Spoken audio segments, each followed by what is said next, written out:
clapping in the hall. I would quickly like to request our Honorable Vice Chancellor, Professor J.P. Saini, to please felicitate Major General G.D. Bakshi.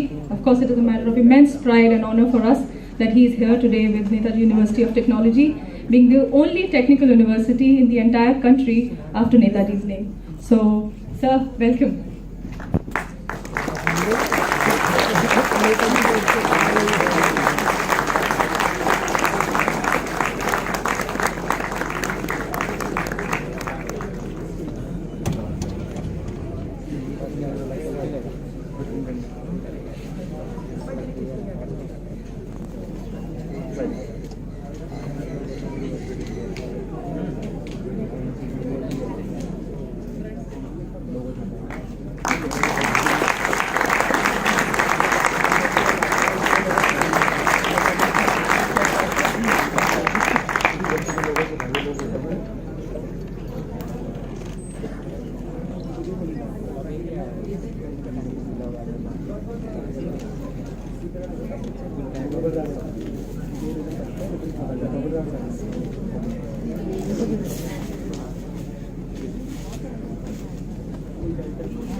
I'd like to present my opinion.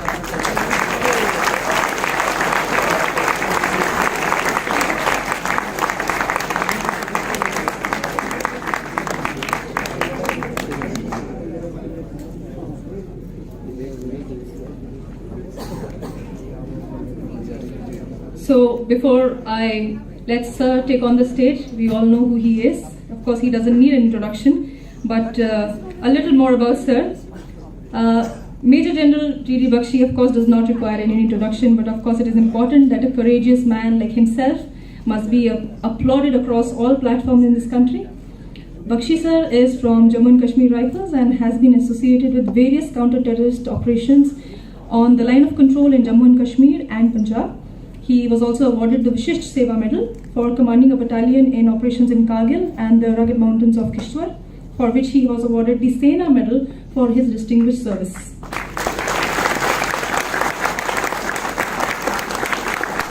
He also subsequently commanded the Romeo Force during intensive counter-terrorist operations in Rajouri Poonch districts of Jammu and Kashmir and succeeded in pacifying the areas. He has also served 2 tenures as Director General of Military Operations and was the first BGS IW at Headquarter Northern Command, India, where he dealt with information warfare and psychological operations. He is, of course, a prolific writer and writes on the matters of military and non-military and has published about 36 books, over 200 papers in various prestigious research journals also. His articles, as we all know, have been published in various national newspapers, and he has also for a short while taught in the Indian Military Academy of Dehradun and the Staff Wellington College. Some of his books include, and I quote, Afghanistan, the First Fault Line, War in the 21st Century, The Indian Art of War, The Paradox of Pakistan, The Rise of Indian Military Power, Evolution of an Indian Strategic Culture, and Limited Wars in South Asia, Bose and Indian Samurai, A Military Assessment of Netaji and the INA, Guardians of the Gate, A Military History of Mohial Fighting Brahmins. With so many feathers on his cap, Major General Bakshi has now taken upon himself to stand with the veterans of Azad Hind Fauj and finally concluded the Chalo Delhi campaign just a few days back.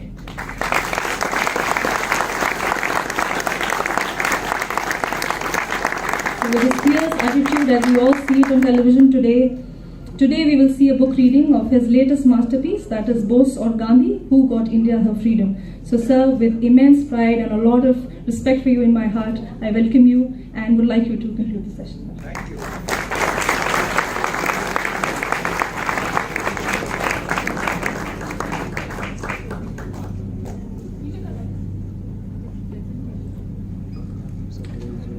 The esteemed Vice Chancellor, members of the faculty, and my dear young ladies and gentlemen of the Netaji Institute of Technology. It's indeed a matter of great pride and privilege for me to interact with the young, bright and young students of this only institution, scientific studies institution, that is named after Netaji. We have a whole lot of institutions named after people, but I was delighted. And when I was just going through and I was on Facebook with the young lady and I said, "Where are you from?" "Netaji." I said, "I would like to come there and speak to the students." And I'm very grateful to the Vice Chancellor, to the faculty for giving me this opportunity to interact with you all. I would also like to interact with you all now that I know what a wonderful institution there is, neat, clean, and it looks so military. And it's so green. You're all blessed to be here. I'm delighted to be here personally. So I thought that I would also like to take the opportunity. I have been going to the various IITs and speaking to them on Make in India and the other things. I would also like to tell you gentlemen, young ladies and gentlemen, that you have a fantastic career waiting for you in the defense industries. So sometimes or the other you must look towards that. But what I am here for today is to talk to you on the great military hero who got us our independence, after whom your institute is named. And it is essential that we talk of Netaji in this institute. And we tell you a historical appraisal of what exactly did he do. There was a very nice movie called The Last Samurai. You know, I don't know how many of you have seen it. Tom Cruise, that very famous actor, is in that movie, The Last Samurai. So he is, he joins with the Last Samurai and he fights against the now newly formed Japanese army. And that Last Samurai is killed. But the Emperor of Japan has a great amount of respect for that Last Samurai. So when he talks to Tom Cruise, he said, tell me, how did he die? He says, I'd rather tell you how he lived. I will rather tell you how he lived. And what a great lot he did. So every time we talk of Netaji, we get involved with the mystery of what happened to him, how did he die? But I want to tell you of what this man achieved. It is amazing. And the truth has a habit of coming out. सत्य को साहब आप दबा नहीं सकते. जैसे भी आप दबाने की कोशिश करो, it has a habit of coming out. It has a habit of coming out. So मैं आपको आज बताना चाहता हूँ. I want to emphasize to you that you and I would not have been free had it not been for this man. आज भी शायद यहाँ पे अंग्रेजों का राज होता. और मैं बता रहा था वाइस चांसलर साहब, आपके प्रोफेसर साहिबान से जब हम डिस्कशन कर रहे थे कि साउथ अफ्रीका में नेल्सन मंडेला जी ने गांधीयन फिलॉसफी को फॉलो किया, नॉन वायलेंस, अहिंसा का पाथ अख्तियार किया. ठीक है. और साउथ अफ्रीका को आजादी कब मिली? कोई स्टूडेंट यहां बताए मेरे को, साउथ अफ्रीका को आजादी कौन से साल में मिली? यस बेटा, अप्रैल 1994. आपको भी अगर आप गांधीयन मेथड्स पे जाते तो शायद आजादी 1994 के आसपास मिलती, इफ एट ऑल. मैं ये भी कैविएट लगा दूं, इफ एट ऑल. तो देवियों और सज्जनों, लेडीज एंड जेंटलमैन, मैं कहना ये चाहता हूं कि एक कटु सत्य, जब आप बड़े खुश नसीब हो जो काले बाल वाले यहां पे हैं, और मेरे जैसे सफेद बाल वाले भी इतने बुढ़े नहीं है कि हमने अंग्रेज जमाना देखा हो शायद, लेकिन उस वक्त जो भी आपके क्लब्स थे, इलीट क्लब्स, दिल्ली में, कलकत्ता में, मुंबई में, जैसे कि जिमखाना क्लब, वहां केवल IAS IPS के अफसर जाते हैं, आजकल बड़े बड़े महानुभाव जाते हैं। हर क्लब के बाहर एक बोर्ड होता था, और पता उस बोर्ड पे क्या लिखा होता था? इंडियंस एंड डॉग्स, भारतीय और कुत्ते अंदर नहीं आ सकते। ये आपकी असली पहचान थी उस वक्त। गुलाम देश, a bloody nation of slaves, और वो 40,000 गोरे सिपाही, मैक्सिमम 80,000 थे किसी भी एक टाइम पे गोरे सिपाही इस देश में। आप ही को लेके, आप ही को अपनी फौज में डाल के उन्होंने इस देश के ऊपर पूरा कब्जा किया, इस देश पे 200 वर्ष राज किया। उसके पहले 800 वर्ष जो है आप एक के बाद एक आताताई के नीचे कुचले गए हो। Every bloody invader who came from anywhere conquered India, burnt your cities, destroyed your temples, raped your women, and then जब आपकी लाइब्रेरीज थी, जो नॉलेज जिसको हम इतना प्राइड करते थे, बख्तियार खिलजी ने जब आपकी नालंदा में आग लगाई तो वो 6 महीने वो लाइब्रेरी जलती रही। इतनी किताबें थी उसमें साहब, इतनी नॉलेज थी। आपको सोने की चिड़िया कहा जाता था। You were called the golden bird. इतना धान्य था यहां, इतना सोना था यहां। कहां गया आपका सोना? लूट कर ले गए वो जो आपके कोई भी मुगल, कभी मंगोल, कभी अफगान, कभी ईरानियन, जिसकी मर्जी आई वो यहां आके लूट लाट के आपकी औरतों को लाट के कारवां में बेचने के लिए बाजारों में, वेश्या बाजारों में। कुछ शर्म है? एक फौजी की तरह मैं ये सवाल पूछता हूं, कुछ शर्म है तुमको?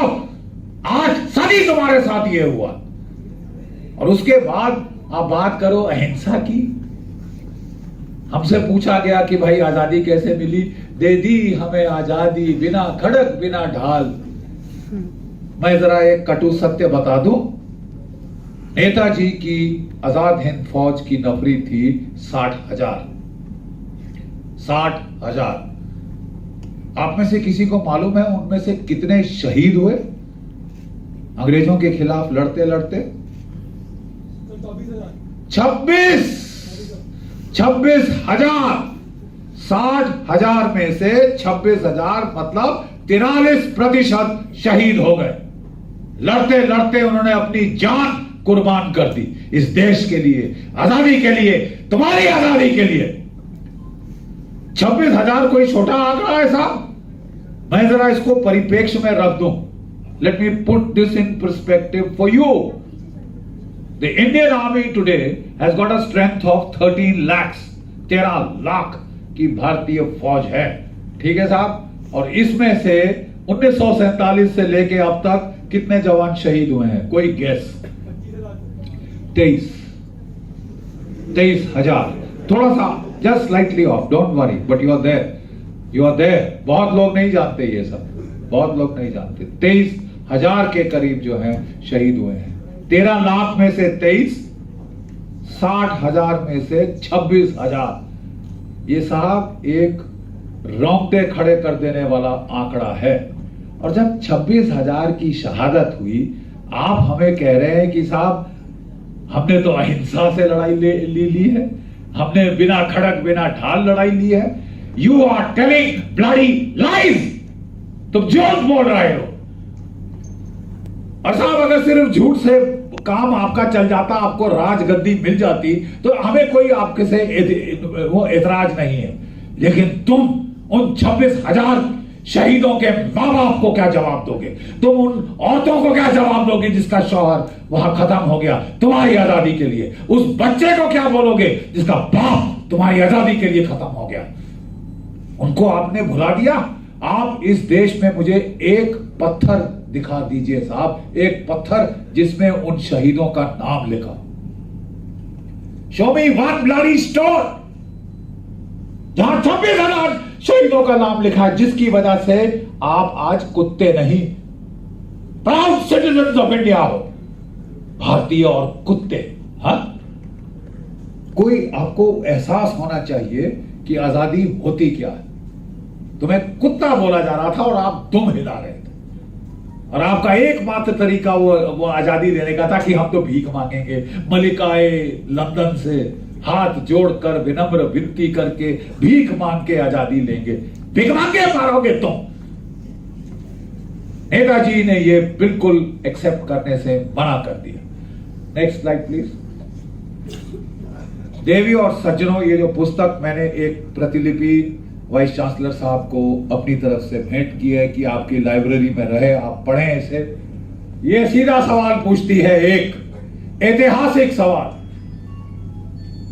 Who really made India free? Bharat को आजादी किसने दी? नेताजी ने या गांधी जी और नेहरू गांधी परिवार इत्यादि इत्यादि इत्यादि। ठीक है, क्या सॉफ्ट पावर से हमें आजादी मिली या हार्ड पावर से? अफसोस की बात यह है देवियों और सज्जनों कि आज के जो मॉडर्न नेशन स्टेट है वेस्टफालिया की, जो 1848 वेस्टफालिया की ट्रीटी के बाद बनी, वो ताकत की बुनियाद पे बनी, on the monopoly of violence. एक नेशन स्टेट फॉर्मेशन का पहला जो रिक्वायरमेंट क्या होती है कि तमाम सामंतदार किलेदार सबको डिजार्म करके जो ताकत होती है वो केवल सेना के पास होती है, देश की सेना के पास या आर्म्ड पुलिस के पास, और कोई किलेदार सामंतदार ठेकेदार पाटीदार कोई कहीं कुछ नहीं हथियार उठा सकता। केवल और केवल स्टेट के पास ताकत रहती है। The state is built on violence. फिर आप नॉन वायलेंस से कैसे सरकार चलाओगे साहब? आपको मालूम है जब हमारा देश आजाद हुआ, हमारी त्रासदी यह है साहब कि आजाद कराया इस शख्स ने, जिसकी फोटो टंगी है, जिसके नाम पे आपके इंस्टीट्यूट है। लेकिन आजाद हिंद फौज और नेताजी को तो दरकिनार किया गया, और जो राजपाट था वो ऐसे लोगों को दिया गया जो अंग्रेजों के गुण गाते नहीं थकते थे। जरा मैं एक छोटा सा आपको उदाहरण दूं। 1947 में आपको आजादी मिली, आपको डोमिनियन स्टेटस मिला। जरा मैं आपको इतिहास सिखा दूं। आजादी नहीं मिली साहब, ये दे दी हमें आजादी बिना खड़क बिना लगे, नाटक है। आपको डोमिनियन स्टेटस मिला, और डोमिनियन स्टेटस में पाकिस्तान और इंडिया दोनों डोमिनियंस बने। केवल और केवल इंडिया में ट्रांसफर ऑफ पावर हुआ। श्रीलंका में इंडिपेंडेंस हुआ, बर्मा में इंडिपेंडेंस हुआ, बाकी जगह इंडिपेंडेंस हुआ, यहां ट्रांसफर ऑफ पावर। क्यों साहब? क्योंकि जो पहले गवर्नर जनरल थे भारतवर्ष के, उनका नाम कोई मुझे स्टूडेंट बता दे। Lord Louis Mountbatten. Lord Louis Mountbatten. और पाकिस्तान के पहला गवर्नर जनरल कौन था? मोहम्मद अली जिन्ना, एक पाकिस्तानी। पाकिस्तानियों में इतनी शर्म थी कि जब उनको आजादी मिली उन्होंने एक अंग्रेज को गवर्नर जनरल नहीं बनाया, बोले साहब पाकिस्तानी बनेगा, और गवर्नर मोहम्मद अली जिन्ना को उन्होंने गवर्नर बनाया।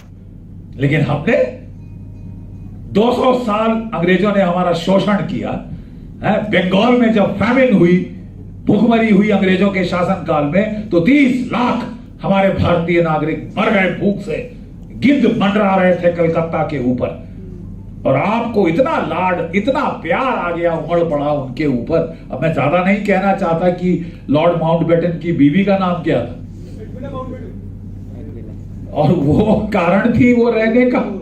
इसी लेकिन मुझे बताइए, आप कह रहे हैं कि साहब हम उनके खिलाफ आजादी, जंग आजादी लड़े। जब आपको आजादी मिली तो आप क्या कहते हैं? दोनों हाथ जोड़ के, लॉर्ड आप जाइए मत, योर लेडीशिप आप यहीं रहिए। हम आपके बगैर कैसे जिंदा रह सकते हैं? हम आपके बगैर कैसे देश चला सकते हैं? 3 साल तो उसने राज किया तकरीबन। 1 साल वो 3 साल के लिए लिया था। फिर जब लोगों ने बोला था आजादी मिली है कि नहीं, तो वो राजा गोपालाचारी साहब को गवर्नर जनरल बाद में शर्म खा के बनाया। और उसका पहला आदेश क्या था माउंटबेटन का? इंडियन नेशनल आर्मी का एक भी सिपाही भारत की फौज में वापस नहीं लिया जाएगा। उनकी पेंशन बंद कर दी, उन्हें गद्दारों की संज्ञा दी गई। यह साहब बहुत चुभता है और मैं इसीलिए एक फौजी के तौर पे आज आया हूं कि हमने ये जो गद्दारी अपने साथ की है, इसको आज इसका कलंक हम अपने मुंह से मिटा दें। और नेताजी का क्या हुआ आप जानना चाहते हैं? वो एयर क्रैश में नहीं मरे। काम्पेटाई जापान की इंटेलिजेंस एजेंसी है। जब लड़ाई खत्म हो गई थी, वो समझ गए कि हम लड़ाई हार चुके हैं, तो उन्होंने नेताजी को रूस भागने के लिए एक प्लान बनाया, जिसमें डिसेप्शन प्लान था कि दिखाया जाएगा कि उनका जहाज फार्मोसा में गर्क हो गया। जबकि असलियत यह है कि जब जस्टिस मुखर्जी कमीशन ताइवान गई, उस एयरफील्ड पे गई, तथाकथित एयरफील्ड जहां वहां पे बोला एयर क्रैश हुआ है, तो वहां वो बोले साहब यहां तो 18 अगस्त 1945 के 3 महीने आगे पीछे साहब कोई एयर क्रैश नहीं हुआ। हर एयरफील्ड पे रिकॉर्ड होता है साहब कि इसमें अगर क्रैश हुआ, वो रिकॉर्डेड है। वो 3 महीने आसपास कोई रिकॉर्ड नहीं हुआ। बोले साहब ये तो उनकी अस्थियां जलाई गई थी, उसमें डेथ सर्टिफिकेट है हमारे पास। बोले जरा दिखाइए जापानी भाषा में। बोले इसका अनुवाद करिए। पता चला ये एक जापानी सिपाही की अस्थियां, एक आम जापानी सिपाही जो दिल के दौरे से मरा। साहब ये कुछ दाल में बहुत काला है। और असलियत ये है जो हमने रिसर्च करी है कि वो मांचूरिया पहुंच गए थे। वहां से 2 रशियन इंटेलिजेंस के अफसर विक्टर अबाकुमाव और कर्नल उतरेखिन, ये 2 उनको वहां मिले जो पहले से संपर्क में थे। उनकी देखिए अभी जो 21 अक्टूबर हुआ है वो 75वीं वर्षगांठ थी किसकी? आजाद हिंद सरकार के फॉर्मेशन की। इस सरकार को 11 देशों ने रिकॉग्नाइज किया था और उनमें जर्मनी, जापान, इटली तो थे ही जो एक्सिस पावर्स थी। एक देश पता कौन सा था? सोवियत संघ। उस वक्त का सोवियत संघ जो आज रूस है, उसने भी मान्यता दी थी और उनकी ओम्स्क साइबेरिया में एक एम्बेसी खोली थी।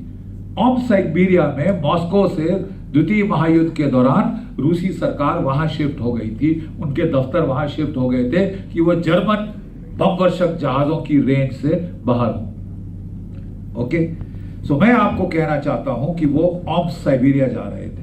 अभी जो कागज डिक्लासिफाई हुए हैं, अभी जो हाल में मोदी सरकार ने किए हैं, उनमें 3 रेडियो ब्रॉडकास्ट नेताजी के, तारीख जरा ध्यान से सुनिए, दिसंबर 1945, जनवरी 1946 दूसरा ब्रॉडकास्ट, तीसरा ब्रॉडकास्ट 19 फरवरी 1946। उनकी तथाकथित मौत कब हुई? 18 अगस्त 1945। तो साहब ये दिसंबर, जनवरी और फरवरी में कोई भूत बोल रहा था? जो रिकॉर्ड हुआ, उनका रेडियो ब्रॉडकास्ट रिकॉर्ड किया गया। वो ग्रामोफोन रिकॉर्ड पे उन दिनों उसको रिकॉर्ड करते थे, रिकॉर्ड किया गया उनका। और वो हाल की बातों की बात कर रहे थे, ये नहीं कि वो पहले से रिकॉर्ड था उस वक्त बजा दिया। 3 रिकॉर्ड आए, अंग्रेजों ने सुने, सब ने सुने, इंटेलिजेंस एजेंसीज ने सुने। अंग्रेज दौड़े दौड़े गए इसके पास, स्टालिन के पास। ये तो भाई हमारा दुश्मन है, ये तुम्हारा दुश्मन है, क्योंकि इसने हिटलर के साथ ये गया था, उसके साथ मिलके तुम्हारे। हिटलर का नाम सुनते ही तो स्टालिन आग बबूला हो गया। उतरेखिन और विक्टर अबाकुमाव जो 2 इंटेलिजेंस ऑफिसर्स थे रूस के, उनको गोली मार दी गई।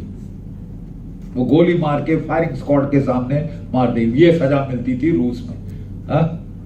और नेताजी को साइबेरिया की प्रिजन में डाल दिया गया, ठीक है। और सेल नंबर 45 में उनको रखा गया, जहां पे जर्मन फौज के जर्नैल और जापानी फौज के जर्नैलों के साथ कैद किया गया। रेमंड मूडी जो कि होम मिनिस्टर था यहां पे अंग्रेजों का, उसकी चिट्ठी है, let him be where he is. अरे भाई जो जहां है उसे वहां रहने दो, क्योंकि हिंदुस्तान में कोई कैद ऐसी नहीं जो नेताजी को रख सके। उसको वहीं रहने दो। उनको वहीं रखा गया, लेकिन कहा जाता है कि 2 ट्रीटीज थी द्वितीय महायुद्ध के दौरान अंग्रेजों और रूसियों के बीच में, जिसके तहत कहा जाता है कि उन्होंने बोला हम उसको इंटेरोगेट करना चाहते हैं आपके यहां, आपकी जेल में, और यहां हिंदुस्तान की जनता को बोलो वो तो मर गए।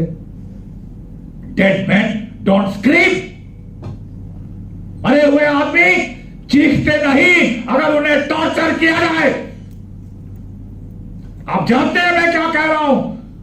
जिसने आपको आजादी दिलाई, आपकी सरकार यहां की शामिल, दे वर कॉम्प्लिसिट कि उसको वहां रूस में टॉर्चर कर करके मार डाला जाए, और आखिरी में उनके सिर के ऊपर एक जो है प्लास्टिक का बैग रख के उनका गला घोट दिया गया ताकि हार्ट अटैक लगे।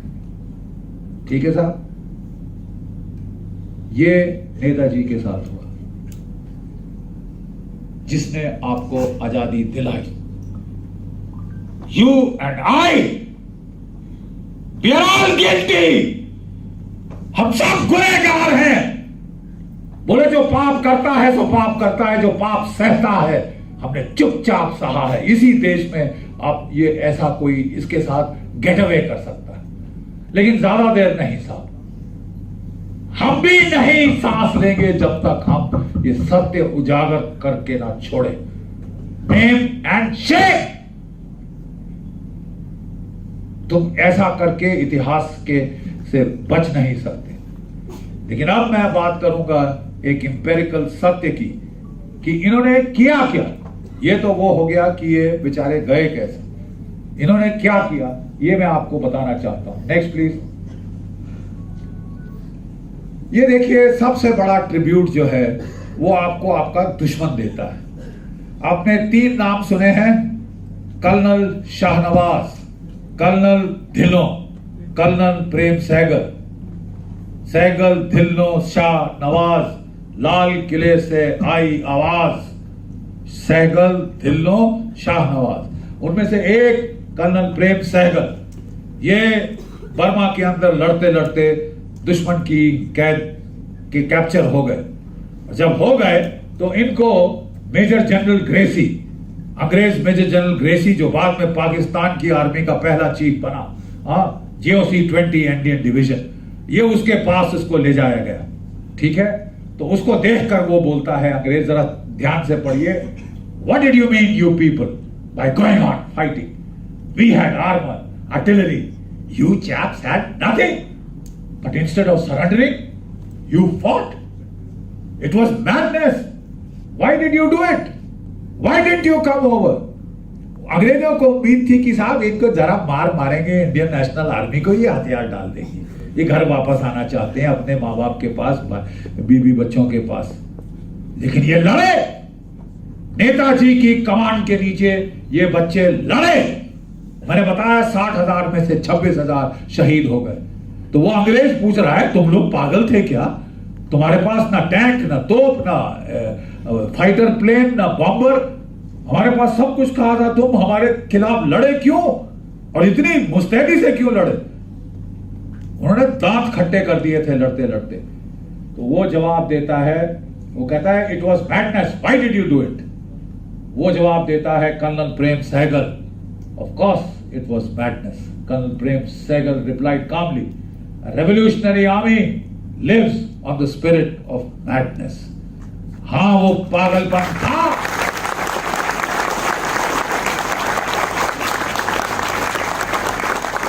पागलपन का जुनून होता है जो आजादी के दीवाने होते हैं।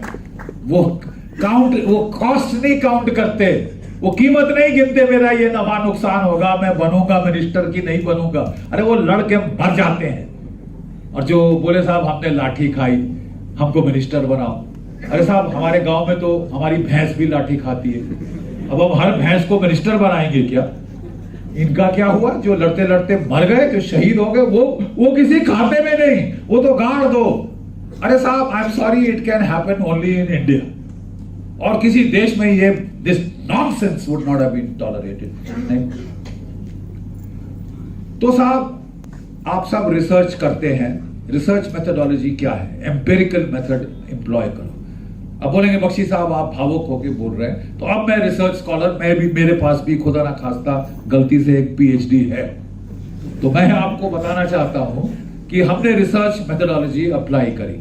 कौन थे की डिसीजन मेकर, ये फैसला करने वाले कि भारत आजाद होगा या नहीं, कौन थे? ये चार यहां पे हैं। सबसे बाएं है British prime minister Lord Clement Attlee, 1945 से 1950 तक ये ब्रिटेन का प्रधानमंत्री। उसके बाद है Lord Pethick Lawrence, secretary of state for India, जो भारतवर्ष के तमाम फैसले लेता था। और वो टॉप पे है लॉर्ड जिसके Viscount Wavell, field marshal Wavell, viceroy of India, नई दिल्ली में जो वॉयसरॉय था, ठीक है साहब। और उसके नीचे है फील्ड मार्शल ऑकिनले, जो कि कमांडर इन चीफ इंडिया था। ये चार प्रमुख डिसीजन मेकर्स हैं। इसके अलावा the governors of British India, director intelligence bureau अंग्रेजों का, इन सब के साथ हमने इस किताब में जो उस वक्त की चिट्ठियां हैं, जो अकाउंट्स हैं, जो ये डॉक्यूमेंट्स छोड़ गए हैं पीछे, उनको जाके स्टडी किया। कहां स्टडी किया? लंदन में, ट्रांसफर ऑफ पावर आर्काइव्स में। Next please. और मैं आपको बता दूं कि ये लॉर्ड क्लेमेंट एटली जो थे, सबसे पहले इनसे शुरू करें। सन 1956 में रिटायर होने के बाद ये भारतवर्ष आए, कलकत्ता रहे। वहां justice P B Chakravarti governor of West Bengal थे। उन्होंने इनको, वो राजभवन में उनके साथ ठहरे, 2 दिन उन्होंने इनसे वार्ता करी। है ये सबसे बड़ा चश्मदीद गवाह कौन है, भारत को आजादी कैसे मिली? लॉर्ड क्लेमेंट एटली, जिसने आपका so called independence of India act को साइन किया, ट्रांसफर ऑफ पावर का जिसने आदेश दिया। तो वो क्या कहा, उसने उनसे पूछा कि साहब ये क्विट इंडिया मूवमेंट तो फेल हो चुकी थी, आपने कोई 57 गोरी पलटने लगाई, हर एक कांग्रेसी को उठा के जेल में पटका, सेंसरशिप थी, उनको न्यूज़पेपर रेडियो से गायब कर दिया और इनकी कमर तोड़ दी, सब कुछ खत्म हो चुका था। और जब बेचारे गांधी जी बाहर निकले, वो बीमार थे, उनकी धर्मपत्नी, उनका देहांत हो चुका था, वो टूट चुके थे अंदर से, वो टूट चुके थे। और उन्होंने कहा था कि साहब मैंने तो ये सब सिविल डिसोबीडियंस मूवमेंट बंद कर दी है, मैं अंग्रेजों का वॉर एफर्ट में साथ दूंगा। ये लेटर्स हैं हमारे पास in writing in the collected works of Mahatma Gandhi. मतलब it's not his fault, but वो हार चुके थे, क्विट इंडिया मूवमेंट फेल हो चुकी थी। तो उसने सवाल पूछा कि साहब फिर आप गए क्यों? 45 में आपने विश्व युद्ध जीत लिया और 2 साल के बाद आप उड़नछू क्यों? क्या जवाब दिया लॉर्ड क्लेमेंट एटली ने? 3 शब्द, Netaji Subhash Chandra Bose, Indian National Army. Indian National Army और नेताजी सुभाष चंद्र बोस की वजह से हमें जाना पड़ा। अब देखिए, ये जस्टिस बात कर रहे हैं, justice of the supreme court, ठीक है, शातिर दिमाग। तो उन्होंने अगला सवाल पूछा, क्रॉस एग्जामिन करते हैं भाई, आपके मेरे जैसे नहीं कि आपने बोल दिया तो हमने हाँ मान लिया। उन्होंने अगला सवाल पूछा और बड़ा सीधा सवाल है, माफ कीजिए जितना भी कटु लगे, लेकिन सत्य बोलना अनिवार्य है। Is what then was Mahatma Gandhi's role in the independence of India? हमारी आजादी हासिल करने में महात्मा गांधी जी का क्या रोल था? He says and I quote, ये शब्द हैं जस्टिस पीबी चक्रवर्ती के, जो उन्होंने रिकॉर्ड किए हैं। ये कोई एरा गैरा नथु खेरा नहीं, एक गवर्नर, एक हमारे देश का, और एक जज, वो बोलते हैं, he says and I quote, Attlee's face twisted into a sarcastic smile as he spelled out the word MINIMAL। बोलिए क्या है? मिनिमल। ये साहब मैं नहीं कह रहा, कोई और नहीं कह रहा, कोई आरएसएस का बंदा नहीं कह रहा कि आप बोलेंगे साहब नहीं ये तो बायस्ड है। ये कह रहा है Lord Clement Attlee, prime minister of England, who signed this thing, minimal. अरे साहब वो बहुत अच्छा है। Next please, next. नेक्स्ट, ये है वैसे चर्चिल, लेकिन जो कोर्ट हिस्टोरियंस हैं, जो एक फैमिली के हिस्टोरियंस हैं, यहां पे हैं ऐसे लोग, माफ कीजिए, बिपिन चंद्रा, इरफान हबीब, रोमिल्ला थापड़, आधे तो परिवार के साथ कोई रिश्ता है, रोमिल्ला थापड़, फिर अपने वो है गुहा, रामचंद्र गुहा, ये इन्होंने एक खास वंश की तारीफों के वो पुल बांधे हैं कि मतलब वो वंश को भी शर्म आ जाए। इतना ज्यादा किसी की तारीफ कर दो तो था वो भी फिसल जाए। वो कहते हैं नहीं साहब, हमें आजादी थोड़ी ना मिली बोस के और वो आजाद हिंद फौज के, 26,000 मर गए तो क्या है, एक आंकड़ा है साहब। अबे तेरा बाप मरा होता तू ऐसे बात करता, 26,000 मर गए तो क्या है।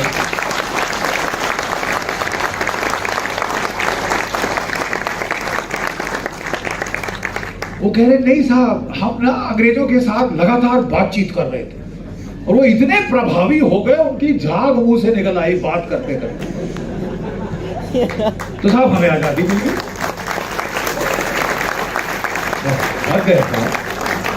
एक 200 साल का राजपाट एक आदमी इसलिए जाएगा कि आप उससे इतने शातिर दिमाग से बातचीत कर रहे थे, चपेड़ मारेगा तुम्हारे मुंह पे उठा के तुमको डालेगा वहां पे 200 साल के बाद। Next please.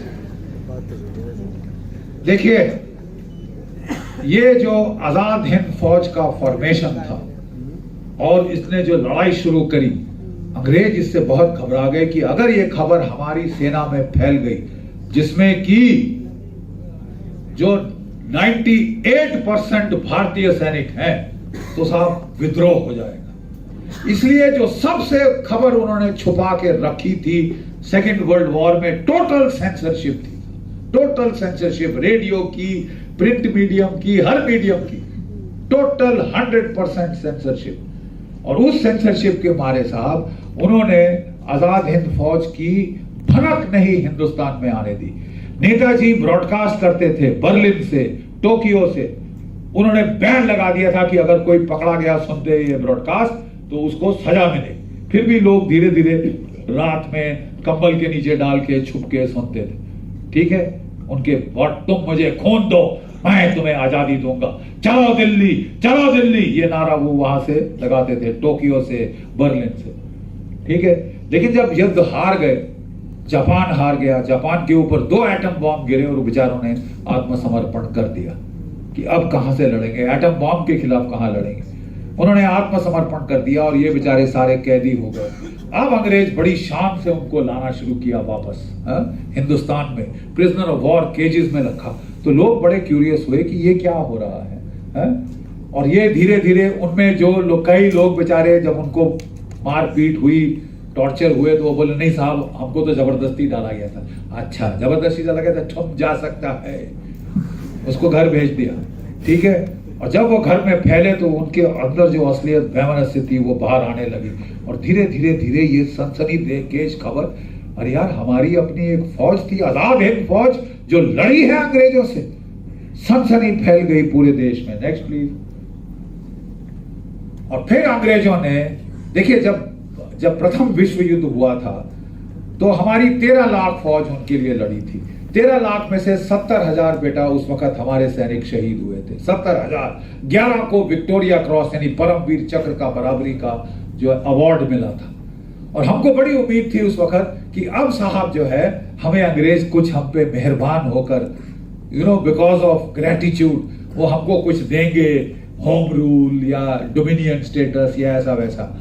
अंग्रेजों ने कहा, अबे भूरे कुत्तों, हम तुमको बताते हैं तुमको हम क्या देंगे।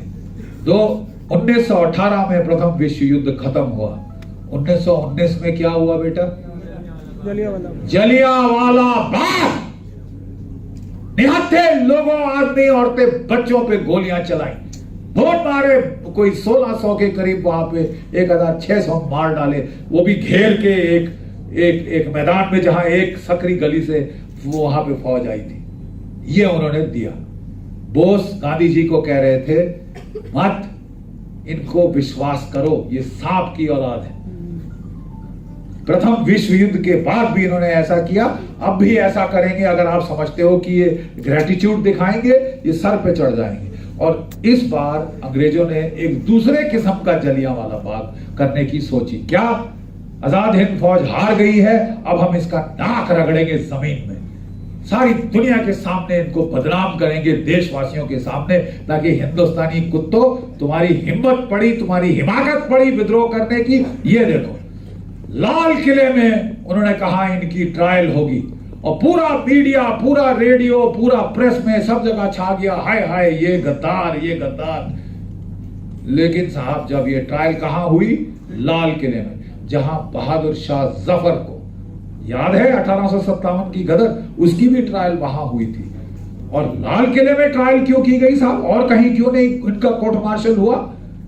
क्योंकि ये चाहते थे कि हम नाक रगड़ें आपका जमीन में, क्योंकि आजाद हिंद फौज का नेताजी का नारा था, लाल किले पे तिरंगा फहराएंगे। लाल किले पे तिरंगा फहराओगे? अबे लाल किले में तुमको टॉर्चर करेंगे, लाल किले में तुम्हारा कोर्ट मार्शल करेंगे, लाल किले में तुम्हें फांसी टांगेंगे। ये इंडियंस एंड डॉग्स, तुमको तुम्हारी औकात समझा दी जाएगी। लेकिन साहब, ये पासा पलट गया। अभी तक लोगों को आजाद हिंद फौज के बारे में मालूम नहीं था। अब हर पेपर में, हर रेडियो ब्रॉडकास्ट में आजाद हिंद फौज, आजाद हिंद फौज, गद्दार गद्दार गद्दार। और ऐसे आक्रोश की लहर उठी कि कलकत्ता में, मुंबई में, दिल्ली में, लाहौर में, कराची में, हमारे तमाम बड़े शहरों में रॉयट शुरू हो गई साहब। गुस्से के मारे, गुस्से से पगलाए लोग, भीड़ पे भीड़ निकल आई, 1 लाख की भीड़ निकल आई कलकत्ता में। और वहां का जो गवर्नर केसी है, आप वो किताब पढ़ें तो उसमें एक उसकी चिट्ठी है वायसरॉय को। हमने पहली बार देखा, लाखों की तादाद में भीड़ बाहर निकल आई, पुलिस ने गोलियां चलाई, वो थोड़ी देर विचलित हुए 1-2 सेकंड के लिए और फिर चढ़ते आए। ये हमने पहली बार हिंदुस्तान में होते देखा है। उससे ज्यादा चिंता की बात, उस वक्त 25 लाख हिंदुस्तानी सिपाही जो द्वितीय महायुद्ध में लड़ चुके थे, जिन्होंने जर्मनी, इटली और जापान को धूल चटा दी थी, वो फौज से डीमोबिलाइज किए जा रहे थे। एज इट इज वो गुस्से में थे। और अब जब उनको एक गांव वालों ने बोला, अबे तुम लड़े अंग्रेजों के लिए, भाड़े के पिट्ठू हो तुम, यू आर ब्लडी मर्सनरीज, खच्चर हो तुम भाड़े के, वो देख वो लोग लड़े हैं। और जहां ये फौज में आक्रोश की लहर फैलनी शुरू हुई, क्योंकि उस वक्त अंग्रेज टम साला नेटिव ऐसे करके वो बोलते थे, तो खुंदस तो बहुत थी लोगों को। अब वो बम फट गया, बम फट गया और पूरे हिंदुस्तान में रॉयटिंग शुरू हुई। और उससे ज्यादा जब रिपोर्ट्स आनी शुरू हुई कि साहब हमारी पलटनों में कुछ पनप रहा है, ये 1857 दोबारा होने वाला है। फील्ड मार्शल लॉकिनले जो कमांडर इन चीफ था, उसने वायसरॉय को लिखा, हम हिंदुस्तान की फौज के ऊपर हिंदुस्तानी सिपाहियों पे अब विश्वास नहीं कर सकते। अच्छा होगा कि हम अपनी इज्जत बचाकर तब तक निकल जाएं जबकि हम चुपचाप जा सकते हैं, नहीं तो जाना भी मुश्किल हो जाएगा। ये शब्दावली किसकी है? Field marshal ऑकिनले। 18 महीने हैं हमारे पास, चुपचाप से आजादी की घोषणा कर दो तो मैं संभाल सकता हूं, otherwise I cannot control. Next please. Sullen, ominous mood in the Indian military units. The British were terrified of the storm that was building up in South Asia. Was it heading for 1857 style revolt?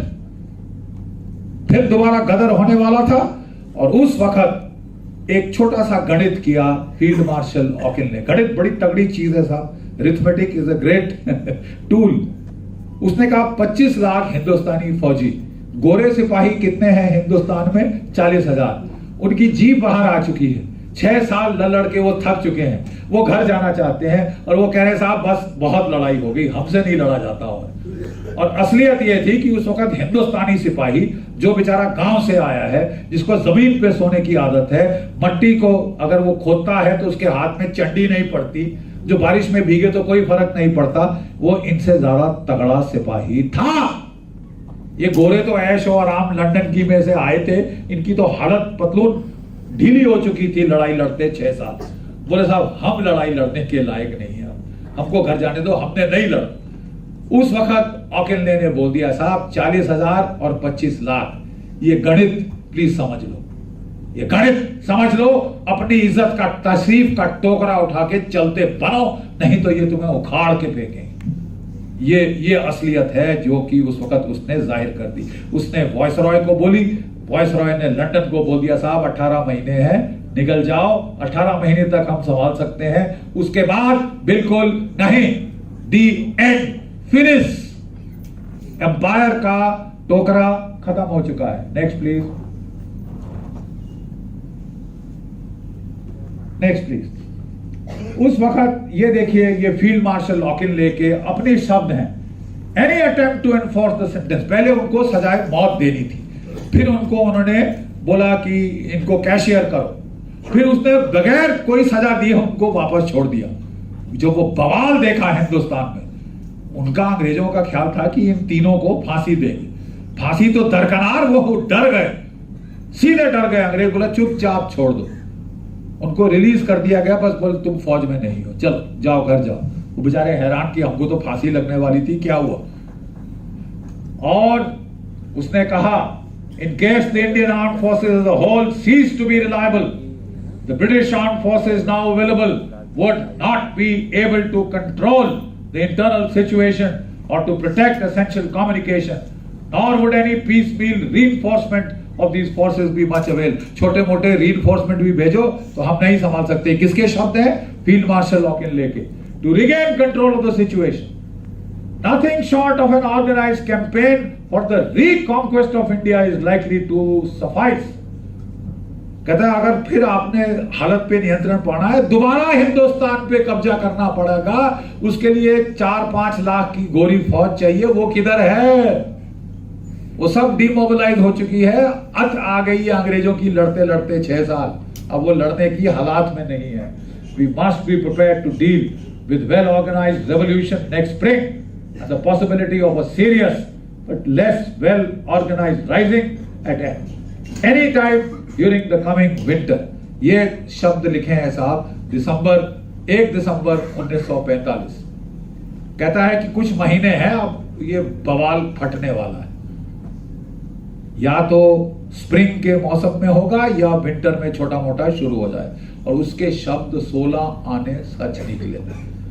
Next please. लेकिन जो London में बैठे थे Lord's और वॉइसरॉयज और ये उनके जो माई बाप, उन्होंने बोला कि ये दोनों जो सिपाही हैं बुड्ढे, ये बुड्ढे हो चुके हैं, अब इनमें लड़ने का मादा नहीं रहा, इसलिए ये पैनिक कर रहे हैं। Next please. और उन्होंने कहा कि कोई फिक्र नहीं, हम अगर अंग्रेज सैनिक नहीं है तो यूरोप से हम गोरे सिपाही रिक्रूट करेंगे और हिंदुस्तान में भेजेंगे, हिंदुस्तान को कुचलने के लिए, विद्रोह दबाने के लिए। उसने कहा यूरोप के कौन से हिस्से से भेजोगे? यूरोप का कौन सा हिस्सा लड़ाई से तबाह नहीं हुआ? किसमें लड़ने का मादा रह गया है? यूरोप में, पोलैंड में, हंगरी में, जरा बता दीजिए, फ्रांस में, सबकी जीभ बाहर आई हुई। ये अभी बातचीत चल ही रही थी कि जो विस्फोट जिसकी ये वार्निंग दे रहे थे फील्ड मार्शल ऑकिनले और फील्ड मार्शल वेवल, वो धमाका हो गया था। Next please. नेक्स्ट। ये क्या आप में से कितने बेटा बच्चे जानते हैं कि 18 फरवरी 1946 को रॉयल इंडियन नेवी में बगावत हुई थी अंग्रेजों के खिलाफ।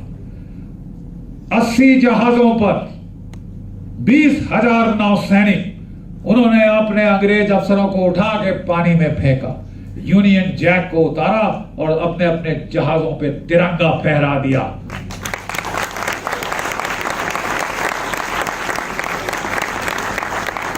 और यही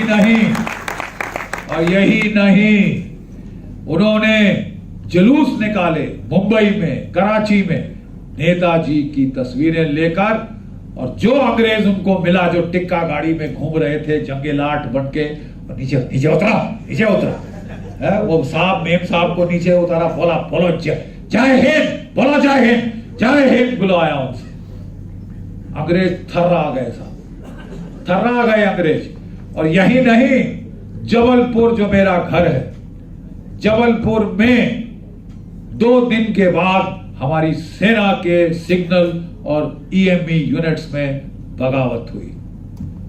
अब अंग्रेजों के ठंडे पसीने छूट गए।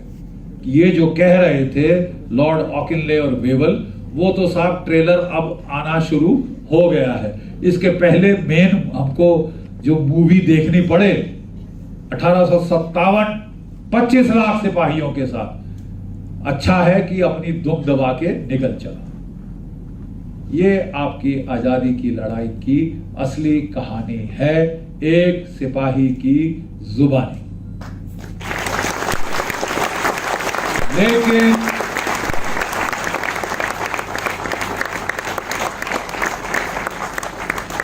लेकिन बच्चों, हमारी असली त्रासदी क्या है?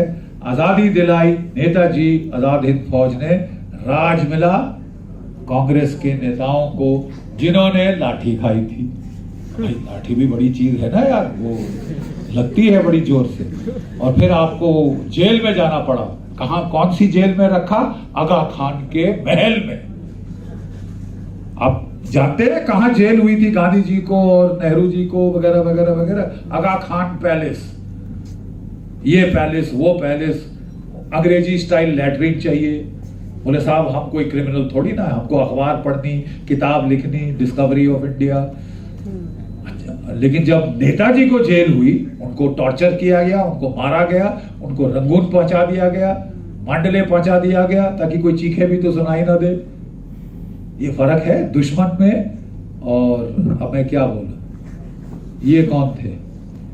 प्रॉब्लम ये है, जो भी थे, मैं किसी की सिंसियरिटी डाउट नहीं करता, लेकिन पहली चीज उन्होंने ये करी कि माउंटबेटन को रखा। माउंटबेटन के आदेश से एक आजाद हिंद का फौजी वापस नहीं लिया। पाकिस्तान की फौज ने तमाम आईएनए के सैनिक वापस ले लिए। आपने क्यों नहीं लिया? आई वांट टू आस्क, क्यों नहीं लिया? और उसके बाद जो भी कॉलोनियल नैरेटिव था, जो भी कॉलोनियल तौर तरीके थे, उसी पे सरकार चलती रही, क्योंकि वही जो आईसीएस थी आईएएस बन गई, जो वो अंग्रेज पुलिस थी वो अब आईपीएस बन गई, और वही तौर तरीके पे चले। और अंग्रेजों के क्या नैरेटिव्स थे?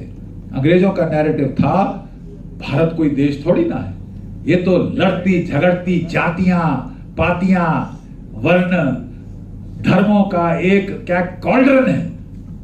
इसको आपस में लड़के मरने से बचाने के लिए विदेशी राज की आवश्यकता है, इंपीरियल जस्टिस की आवश्यकता है। ये उनकी थी। आपने कॉन्स्टिट्यूशन बनाई, माफ कीजिए, आपकी कॉन्स्टिट्यूशन जो है ब्रिटिश इंडिया एक्ट ऑफ 1935, आप जरा चैप्टर बाय चैप्टर मिला लीजिए, तकरीबन हूबहू कॉपी है। और जो पहला पैरा है वो क्या कहता है? We the people of India having resolved etc to give ourselves social justice। जो पहली वैल्यू जो हमने डेमोक्रेटिक वैल्यू है वो क्या बोली? Social justice, not liberty, not fraternity, not equality, social justice पहला, कि आपस में लड़ती मरती ये है एक कौमें लड़ती रहती मरती रही, उसमें सोशल जस्टिस चाहिए था। सोशल जस्टिस एक ही वर्ड चेंज किया, इंपीरियल जस्टिस से सोशल जस्टिस, और सबसे ऊपर रखा उसको। और आपकी जो तमाम इलेक्शन है साहब, तब से लेके आज तक, चाहे कोई पार्टी हो, चाहे बीजेपी, चाहे कांग्रेस, चाहे ये चाहे वो, समाजवादी वगैरह वगैरह, सब किसके बेसिस पे इलेक्शन लड़ती हैं? कास्ट, कास्ट, धर्म, क्रीड। तो क्या बदला अंग्रेजों के जमाने से? Divide and rule. आप क्या कर रहे हो? You are still dividing and ruling. और अगर नेताजी आते तो पहला तो आपका कास्ट, आपकी जाति, आपकी पार्टी, आपका धर्म सब खत्म होता, और हम सब भारतीय हैं, यह चीज होती जो कि एनसीसी के बच्चे गाते हैं। We are all Indian. मैंने आपको कहा कि उस वक्त जो अगर नेताजी राज संभालते तो वो एक सशक्त सुदृढ़ भारत बनाते, वो 30 लाख की फौज की भारतीय सेना चाहते थे, 30 लाख। चीन की फौज जो थी वो 42 लाख थी, 42 lakhs, 4.2 million people's liberation army, वो भी एक सशक्त आर्मी चाहते थे, क्योंकि वो नहीं चाहते थे कि 8 सदियों की गुलामी के बाद ये देश कमजोर हो। हर भारतवर्ष के फैसले की, भाग्य के फैसले की लड़ाई पानीपत में लड़ी जाए। क्यों अफगानिस्तान में क्यों ना लड़ी जाए, पाकिस्तान में क्यों ना लड़ी जाए? जरूरी है अपने घर बुला के लड़ाएंगे साहब, दिल्ली से 1.5 घंटे की दूरी पे हारोगे, और हारे, तीनों पानीपत की लड़ाई हारे। तो जब नेहरू जी के पास पहला कमांडर इन चीफ गया, आप जानते हैं अंग्रेज जाते जाते 25 लाख की फौज को कितना करके गए, 3.5 लाख। फिर 3.5 लाख की फौज का हिंदुस्तान और पाकिस्तान के बीच बंटवारा कर दिया।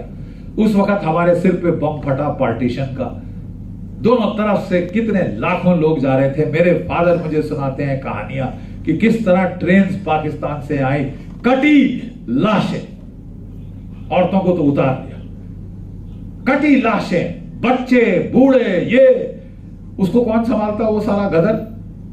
वो पहले आपकी फौज कम करके गए।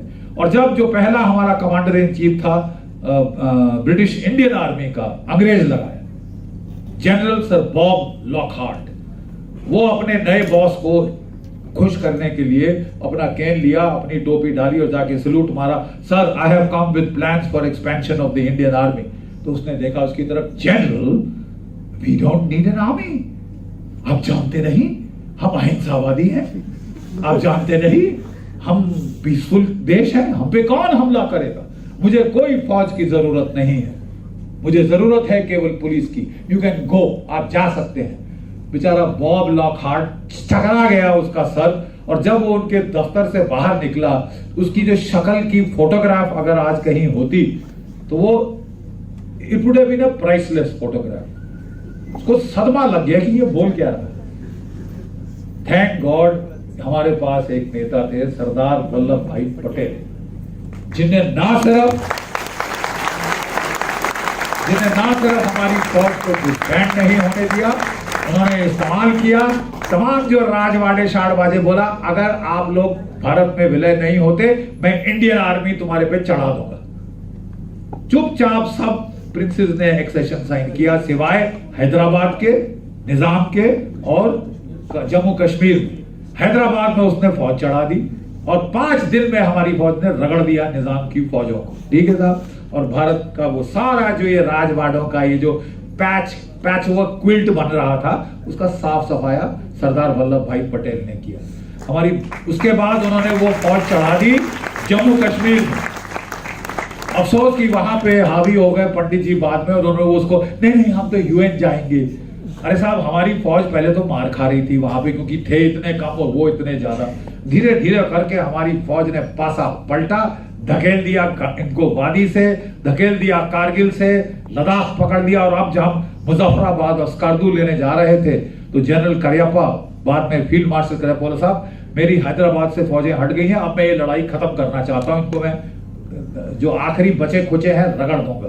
तो उस वक्त नेहरू जी बोले हम तो शांति प्रिय देश है, हम तो यूएन में जाएंगे साहब, हमको यूएन में विश्वास है। और साहब वो विश्वास तो छोड़ो, भाड़ में गया विश्वास। ये पिछले 70 साल से हम जो भुगत रहे हैं वो विश्वास का, वो आप और मैं जानते हैं, हमारी फौज ज्यादा जानती है। अफसोस की बात यह है कि निधन सरदार पटेल का बहुत जल्दी हो गया। 1956 में पाकिस्तान में मिलिट्री कू हुआ और उसके बाद तो हमारे पे फौज पे सब राशन पानी लेके चढ़ गए। हमको बचाया चीनियों ने 1962 में करारा जूता लगा के। सब हवा हो गई आपकी अहिंसा, पंचशील, और ये सब धुएं में गई, और कम से कम हम वापस यथार्थवाद पे आए। तो ये कहानी है बेटा, आज मैंने कहानी सुनाई है, बुंदेले हर बोलों के मुख, हमने सुनी कहानी थी, खूब लड़ी मर्दानी वह तो बलिदानी थी। Thank you for a very patient listening. एक मिनट। और लास्ट में बच्चों, जब भी मैं जवान बच्चों की एक देखता हूं इकट्ठे, तो मुझे अपनी पलटन की याद आ जाती है, ठीक है। और हमारी पलटन में प्रथा थी कि हमले के पहले हम एक बार जोर से अपनी पलटन का जंगी नारा दहाड़ के बोलते थे, इतने जोर से कि पहाड़ से पत्थर गिर जाए, दुश्मन के दिल दहल जाए। और जंगी नारे का मतलब होता है हम आ रहे हैं सालों, तैयार हो जाओ। तो आप मेरे साथ जरा जंगी नारा दहाड़ेंगे इस देश का, विल यू? ओके, देखें किसमें ज्यादा जोश है, इस बुड्ढे में या आप में। रेडी? ओके, जय हिंद। ये आवाज बीजिंग और इस्लामाबाद जानी चाहिए। एक बार फिर, जय Hind. Thank you very much.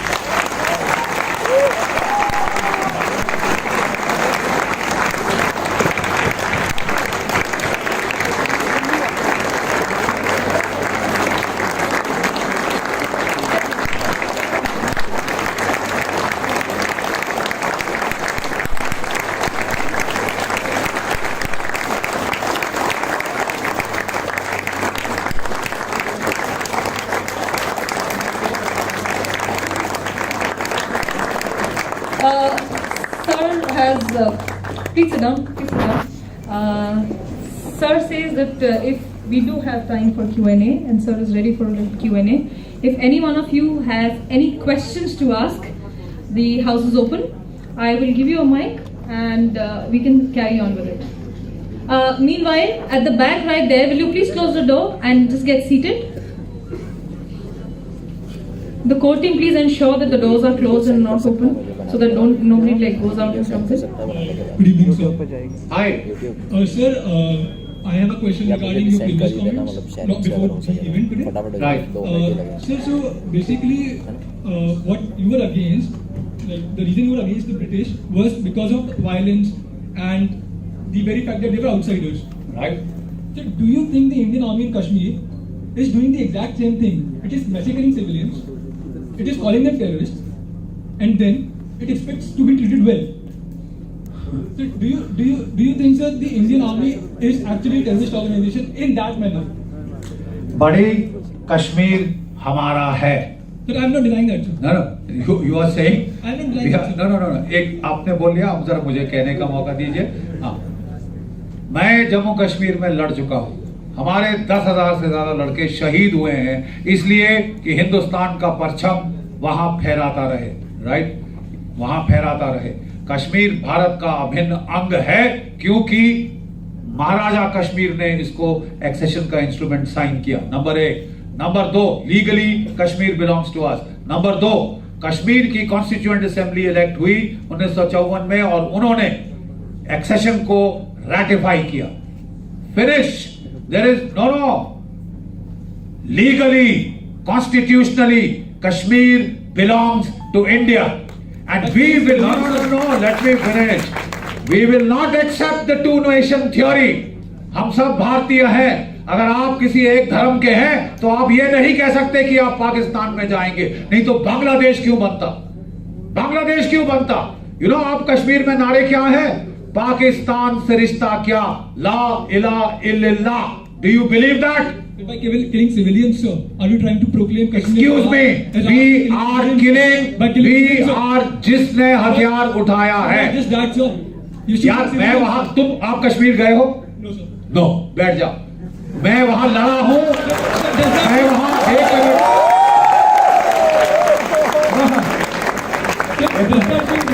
I'm very happy. No. You seem to be slightly inclined towards the leftist, but let me tell you बेटा, 1 मिनट बैठ जाओ और सुन लो। मैं जम्मू में पैदा हुआ। 1 मिनट। मैं जम्मू में पैदा हुआ।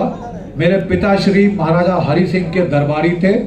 ठीक है, तो हमको पता है जम्मू कश्मीर की असलियत। आपका कहना कि वो पाकिस्तान का है हिस्सा, मैं तो फिर अगर कोई हथियार उठाएगा, उसको मरने के लिए तैयार होना पड़ेगा। 80,000 कलिश्निकोव वहां पे मिली है। आप कह रहे हो कि सिविलियंस को मारते हैं। 80,000 कलिश्निकोव हमने वहां पकड़ी है बेटा। क्या कलिश्निकोव कश्मीर के एप्पल ऑर्चर्ड में उगती हैं? पाकिस्तान से आई है। और अगर कोई भारतवर्ष के खिलाफ हथियार उठाएगा, उसको मरने के लिए तैयार होना पड़ेगा। Period.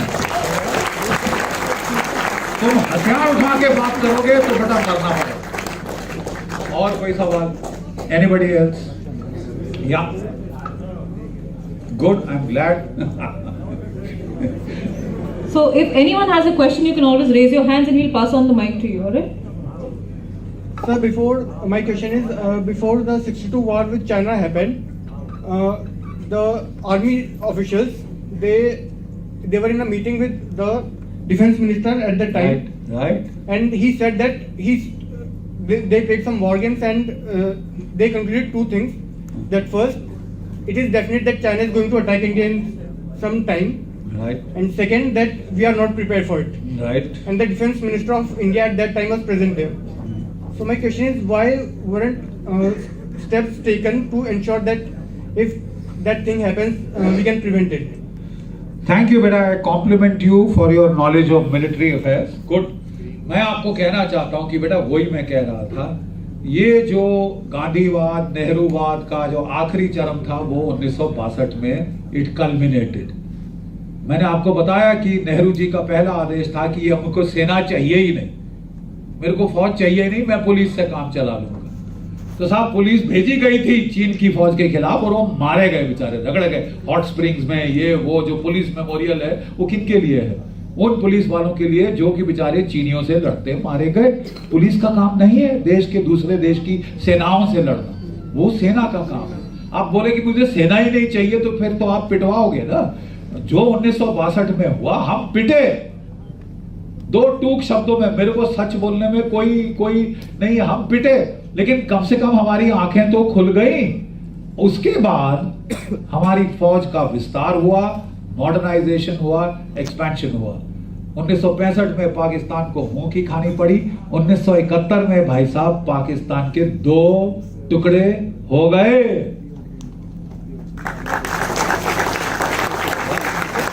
Also, I have a second question. There are various stories that soldiers who are fighting in Arunachal Pradesh, and when they ran out of ammo, they took on the Chinese army in a hand-to-hand fight. बिल्कुल। And for some people, they were fighting, and one soldier, his intestine came out, and from one hand he was handling his intestine, and from other hand he was operating his rifle. And still some political parties, left-leaning parties, they made a statement that we should donate blood not to the Indian soldiers but to the Chinese soldiers who are fighting in the Indo-China war. बेटा ये वामपंथियों से please पूछिए कि communism किसी देश में आज तक सफल हुई है? ना रूस में, ना चीन में, ना पोलैंड में, ना रोमानिया में, ना हंगरी में, ना शेकोस्लोवाकिया में, किसी देश में, ईस्ट जर्मनी में नहीं हुई। अब हमारे सिर क्यों थोप रहे हो भैया? नहीं, मैं आपसे पूछता हूं, if it had succeeded all over तो बोलते हाँ साहब हमको भी कम्युनिस्ट बनाओ। हाँ, कम्युनिस्ट हमारे सबसे ज्यादा फ्री स्पीच की बात करते हैं जेएनयू के अंदर, ठीक है साहब। आप जरा चीन में जरा वहां के शी जिनपिंग के खिलाफ जरा एक नारा, क्या हल्की सी आवाज ट्वीट करके देखो, अगले दिन साहब आपको ना किसी कैद खाने में अच्छी तरह से आवभगत हो रही होगी आपकी। ये लोग हमको फ्री स्पीच बोलते हैं। एक कृष्ण कन्हैया तब थे, एक कृष्ण कन्हैया आज पैदा हुए।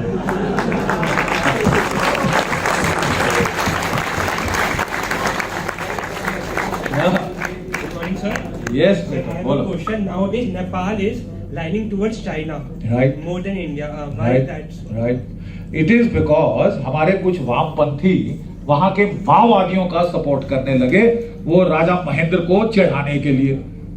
तो बोलते ना, don't spite your face, don't cut your nose to spite your face.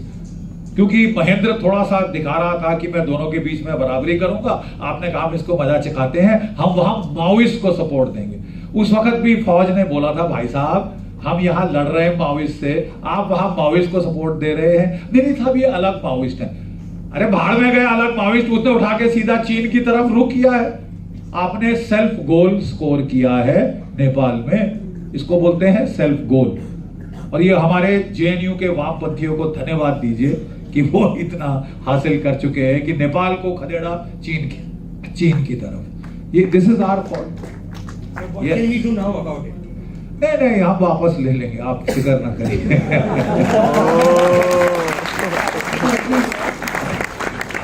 ये पीछे माइक दे भाई. Feel free to talk. I am for free speech. Okay, good. I don't mind anything. Good evening. Don't feel bad, huh? Yeah. Okay. Good evening, sir. No. I feel good. I did my duty. I'll do my duty 100 times. I will. You pick up a gun tomorrow, boy. I'll kill you. Chal.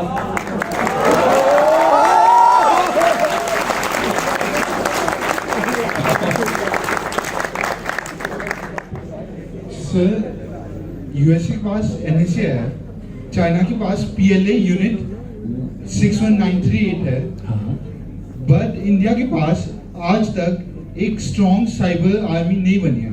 वजह क्या है? बेटा इसके लिए मैं यहाँ खास आया हूँ to an institute of technology. ना सिर्फ बेटा cyber war but normal hardware for war कल बेटा आप लोग हमको देंगे. You will give it to us. And मैं आपको बताता हूँ कि देयर आर अपॉर्चुनिटीज आपके लिए. यहाँ जो लड़के हैं जो रडार्स पे काम कर रहे हैं, there are whole field of the private industry waiting. देखिए मैं बता रहा था वाइस चांसलर साहब को कि भारत कल्याणी फोर्ज हमारी प्राइवेट कंपनी इंडिया की, उसने 155 मिलीमीटर गन बनाई है, इस देश में प्रोड्यूस करी है, जो कि अमेरिकन तोप से कई गुना अच्छी है. अमेरिकन तोप की मार है 45 किलोमीटर, इसकी 48. अमेरिकन तोप का रेट ऑफ फायर है 3 राउंड्स इन 60 सेकेंड्स, इसका है 6 राउंड इन 30 सेकेंड्स. आप जानते हैं इंडियन हैव डन. और एक बार बेटा इंडियन लग जाए किसी चीज पे, आधा नासा हमारे हिंदुस्तानियों से भरा है, आधी सिलिकॉन वैली हिंदुस्तानियों से भरी है, आधे डॉक्टर सर्जन यूनाइटेड स्टेट्स में हिंदुस्तानी है. हमारा दिमाग बहुत आला दिमाग है बेटा. हम चाहते हैं कि हमारे बच्चों को बाहर जाने के बजाय यहाँ इंडिया में अच्छी पैसे वाली नौकरी मिले. ये नहीं कि साहब वो आपको पब्लिक सेक्टर में जाके भूखे मरो, नहीं. मैं कह रहा हूं कि आप अच्छी प्राइवेट फर्म्स आपको लेंगी यहाँ पे. And I would request that they B sensitised. Great opportunities खुल रही है आपके लिए. यहाँ जो लोग बैठे हैं कल आप में से आधे से ज्यादा हमारी डिफेंस इंडस्ट्रियल बेस में होंगे, because we are trying to create a defence industrial base in the private sector.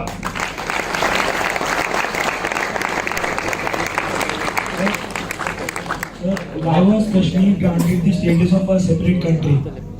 It's never a separate country. Who said it's a separate Sir, at the time they were given a separate flag. No. Please check your facts. It was given autonomy within the Union of India. Why was And that also because Lord Mountbatten told that to Nehru. 370 should from my side be thrown out of the window and 35A should be buried deep. कोई मतलब नहीं है. You know, 4.5 lakh Kashmiri पंडित वहां से निकाल के फेंके, उनकी औरतें रेप करी, उनके बेचारे बुढ़े बुजुर्ग मारे, वो किसी खाते में नहीं है. सिर्फ इंडियन आर्मी ने टेररिस्ट मारे हैं. आए यार, अगर आप हथियार उठाइए तो आप सिविलियन नहीं रह जाते. तो फिर maybe some collateral damage unintentional. रात के मुझे 2 बजे फायर मेरे पे खुल जाए, हाँ मुझे दिख नहीं रहा, मैं I just return the fire, गलती से 1-2 सिविलियन कभी मर जाए तो यस. लेकिन जहां तक हमारा सवाल रहा है, हमने जाके टेररिस्ट मारे हैं और हमने गिन के जिसने हमारे देश के खिलाफ हथियार उठाया है उसको लड़ने मरने के लिए तैयार है. इसलिए I am here to defend. ये मेरा देश है. This is my country. No Pakistani can come here and carry a weapon. किसका? पाकिस्तानियों का. बड़ी, you got your facts wrong and you got your feelings in the wrong place. Okay, can we Good afternoon, sir. We are very proud to have you here. Thank sir, you. I have a doubt, sir. हाँ. Sir अभी भी India और पाकिस्तान के cricket matches होते हैं. Right.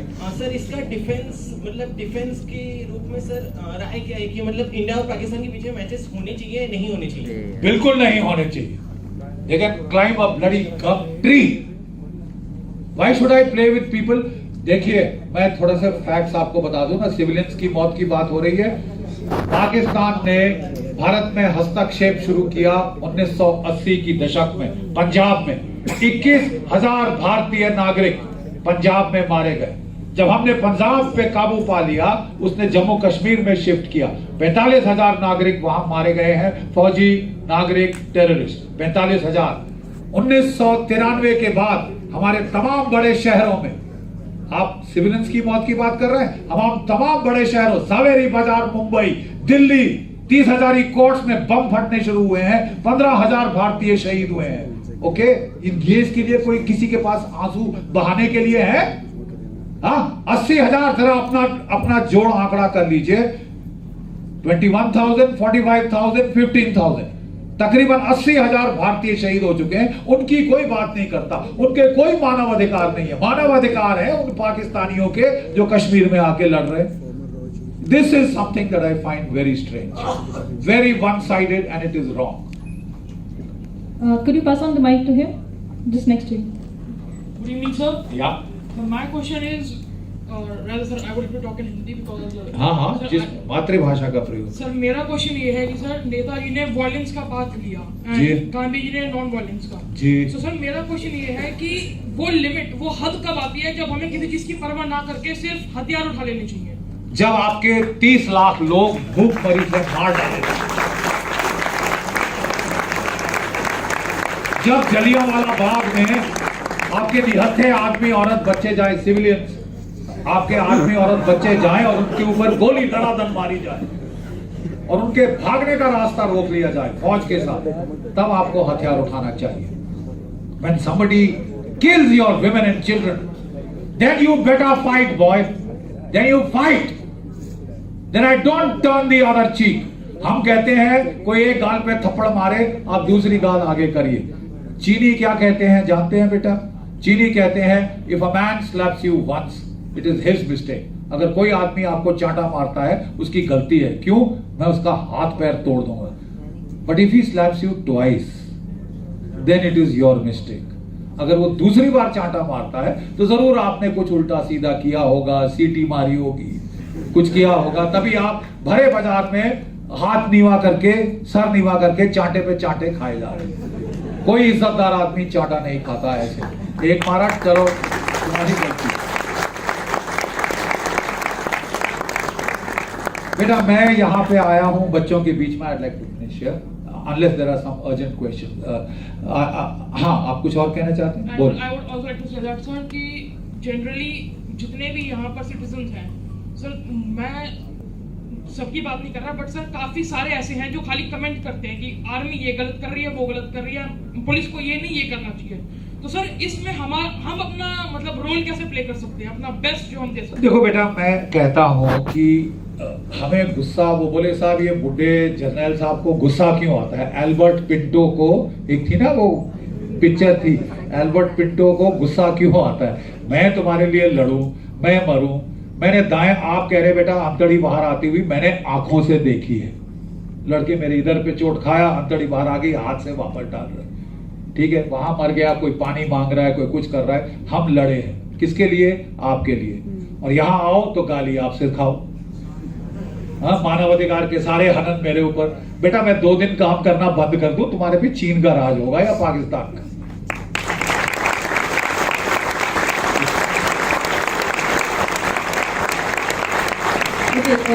We will have to close the house.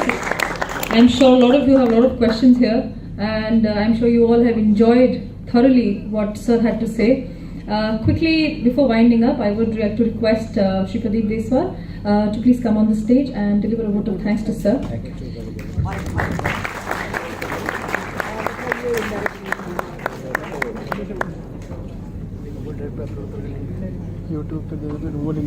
नमस्कार। बहुत ही informing session रहा और ताउम्र याद रहेगा ऐसा सेशन रहा। और जनरल साहब आपका गुस्सा जायज है। वतन जब तकलीफ में हो, 130 करोड़ लोगों का वतन तकलीफ में हो, फौजी को गुस्सा नहीं आएगा तो किसको आएगा? फौजी को तो आना बनता है। और आपने इतना अच्छा नेताजी के बारे में बताया, इतनी कुछ नई बातें हम सबको जानने को मिली। मैं कवि हूं, कविता करता हूं। बरसों पहले नेताजी पर कुछ लिखा था, उसकी कुछ पंक्तियां पढ़ देता हूं इस मौके पे। और शायद जो दर्द आपका है वही कुछ उसमें भी रहा होगा। जो आपने बात कही अपनी,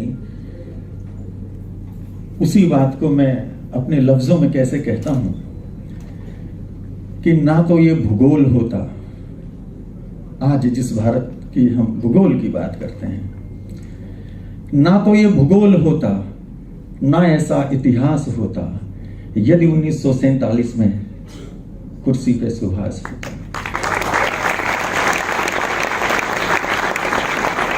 ना तो ये भूगोल होता, ना ऐसा इतिहास होता यदि 1947 में कुर्सी पे सुभाष होता। जनरल साहब ने कहा उसके बाद की घटनाएं। अब कश्मीर में सिविल राइट्स की बात हो रही थी बड़े जोर शोर से, मैं उस पर बात कहूंगा। कितनों की थी जान गई, कितनों का घर बाहर गया। कितनों की थी जान गई, कितनों का घर बाहर गया। याद करो इस बंटवारे में क्या क्या भारत हार गया।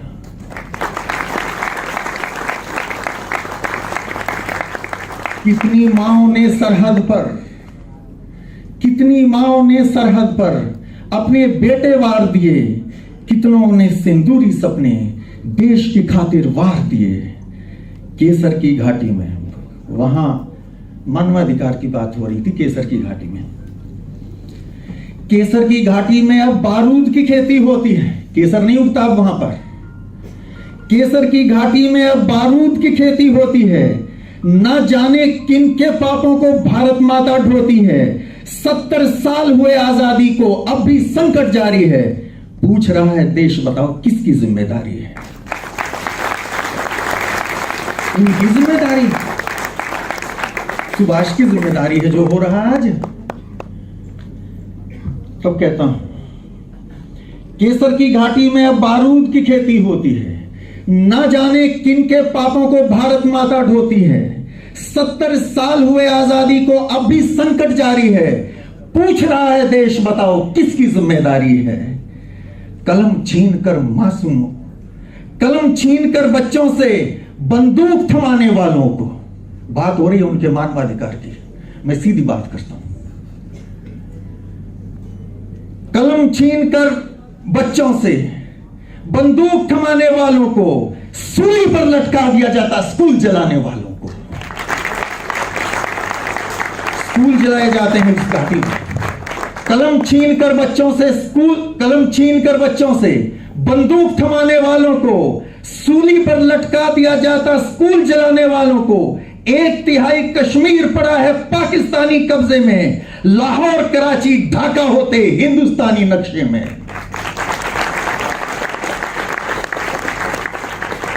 नेताजी सुभाष जिस भारत के लिए लड़ रहे थे, उस भारत के नक्शे में लाहौर भी था, कराची भी था, ढाका भी था। तब कहता हूं 1/3 कश्मीर पड़ा है पाकिस्तानी कब्जे में। लाहौर, कराची, ढाका होते हिंदुस्तानी नक्शे में। चंद्रगुप्त और चाणक्य का एक साथ एहसास होता यदि 1947 में कुर्सी पे सुभाष होता।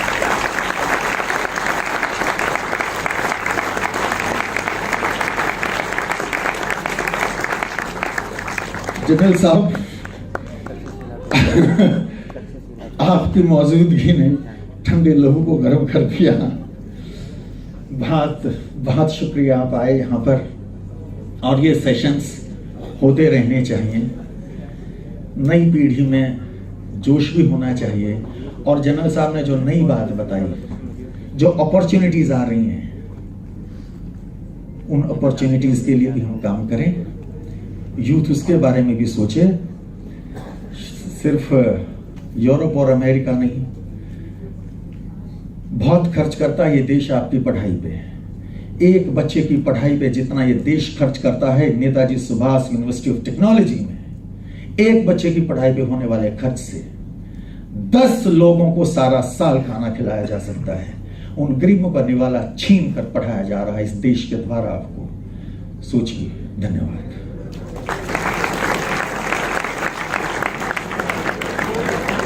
Please give a huge round of applause for Major General P.V. Lakshmi.